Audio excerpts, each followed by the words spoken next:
সবাইকে ধন্যবাদ জানিয়ে আজকে আমি সপ্তম শ্রেণীর ইউনিট 6 এর lesson 10 the self is giant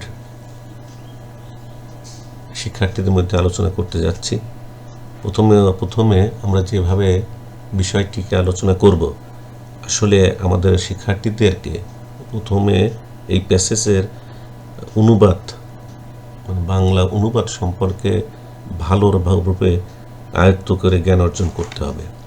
এই জ্ঞান অর্জন করার পরেই তারপরে আমাদেরকে যথাযথ যে প্রশ্নগুলো প্রদত্ত হয় সেই প্রশ্নগুলো সম্পর্কে তাদের ধারণা থাকতে হবে এবং এই অধ্যায়ে যে কিওয়ার্ডগুলো দেওয়া হয় সেই কিওয়ার্ড সম্পর্কেও ধারণা থাকতে হবে এবং প্রত্যেকটা শব্দের বাংলা অর্থ বুঝে তারপরে এই অনুবাদ করতে হয়। করলে পরে আমরা এখান থেকে একটা সুফল পেতে পারি। তো যাই হোক, আমি আজকে এই অনুবাদ কিভাবে করতে হয় এবং কিভাবে আয়ত্ত করতে হয় সে সম্পর্কে আমি এখানে একটি অনুবাদ করব।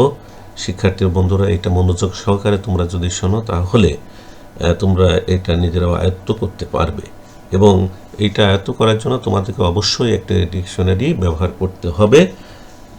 ডিকশনারিতে অর্থ খুঁজে তারপরে সেগুলো আগে খাতায় লিখে তারপরে তোমরা অনুবাদ করবে এবং সুন্দরভাবে অনুবাদ করার মাধ্যমেই তোমরা এটা ভালোভাবে অর্জন করতে পারবে। আমি শুরু করছি। One morning the giant was lying awake in bed when he heard some lovely music. একদিন সকালে একটি দৈত্য তার বিছানায় জেগে শুয়েছিল এবং সে একটা মিষ্টি শব্দ শুনতে পেল। It was so sweet to his ears that he thought it must be the king's musician passing by.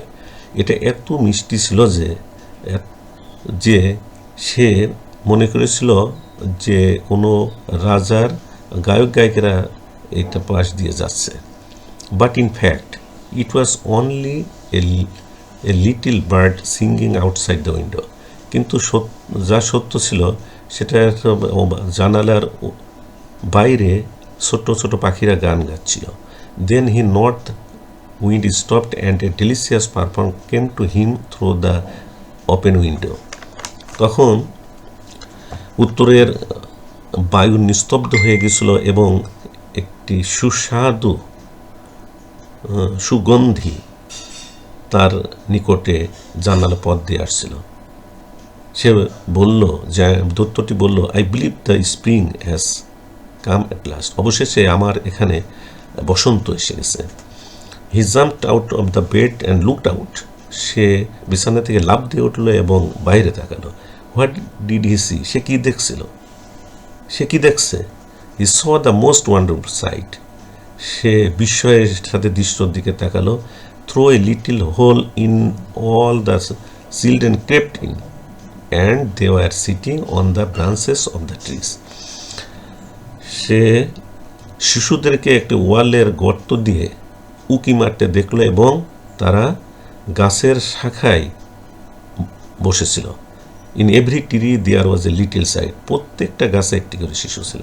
And the trees were so delighted to have the children back again that they covered themselves with blue joms.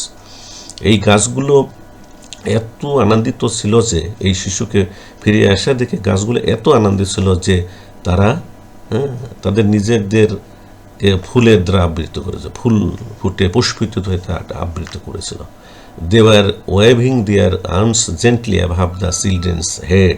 তারা শিশুদের মাথার উপরে নম্রভাবে তারা ঢেউ দিয়ে যাচ্ছিল। The birds was flying about and twittering delightfully. পাখিগুলো উড়ছিল এদিক ওদিকে এবং তারা কিচিরমিচির শব্দ করছিল আনন্দে। The flowers were looked up through the green grass and লাফিং। ফুলগুলো সবুজ ঘাসের উপর দিয়ে হাসছিল এবং উঁকি মারছিল। but only in corner of the grant it was still winter. কিন্তু এই বাগানের একটা পাশে তখনও শীত ছিল। There under a tree a little boy was standing along crying. এই গাছের নিচে একটি ছোট্ট শিশু একাকী কাঁদছিল। He was so small that he could not reach up to the branches of the tree. সে এত ছোট ছিল যে সে গাছের শাখায় উঠতে পারছিল না।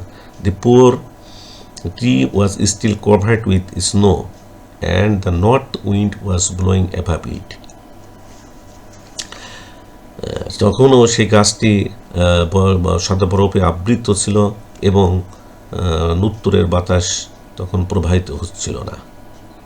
The north wind was blowing above it. তখনও মানে উত্তরের বাতাস তখনও এর উপর দিয়ে প্রবাহিত হচ্ছিল। এইভাবে বিষয়টি তোমাদেরকে অধ্যয়ন করতে হবে। অধ্যয়ন করার মাধ্যমে তোমাদেরকে এটা